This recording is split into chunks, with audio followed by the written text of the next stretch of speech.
करावे खातिर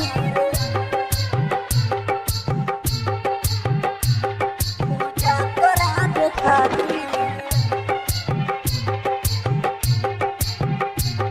पंडित बुलाने रहियो पूजा करावे खातिर। जय जय जय सरस्वती मैया। पंडित बुलाने रहियो पूजा करावे खातिर। मालिन बुलाने रहियो पन फूल के खातिर। बढ़िया से करबो पूजा गे, बढ़िया से करबो पूजा तबे नजरिया फेर तू। पंडित बुलाने रहियो पूजा करावे खातिर, पूजा करावे खातिर। पंडित बुलाने रहियो पूजा करावे खातिर। मालिन बुलाने रहियो पन फूल के खातिर।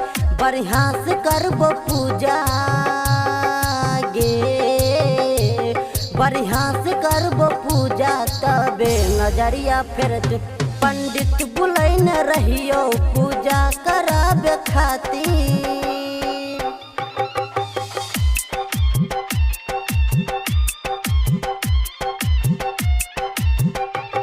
हौ ज्ञान के देवी माई ज्ञानी कहलू, ज्ञानी कहलू, ज्ञानी कहलू। हौ ज्ञान के देवी माई ज्ञानी कहलू।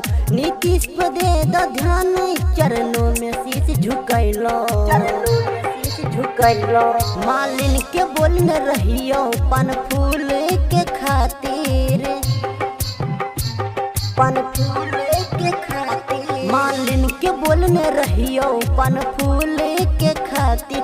बढ़िया से करबो पूजा गे, बढ़िया से करबो पूजा तबे नजरिया फेर तू। पंडित बुलाने रहियो पूजा करावे खातिर।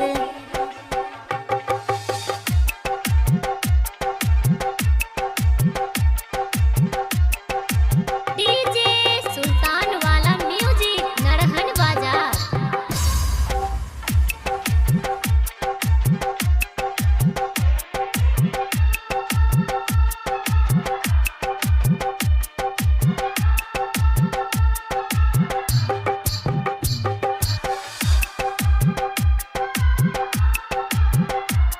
बैठल रहियो पूजा पर कलशा लेने रहियो, कलशा लेने रहियो, कलशा लेने रहियो।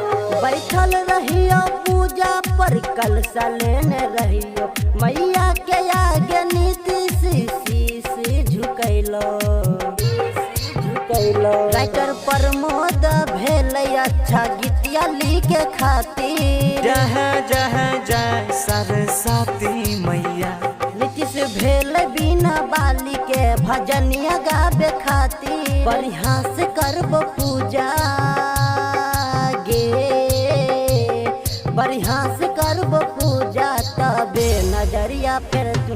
पंडित बुलाने रहियो पूजा करावे खातिर।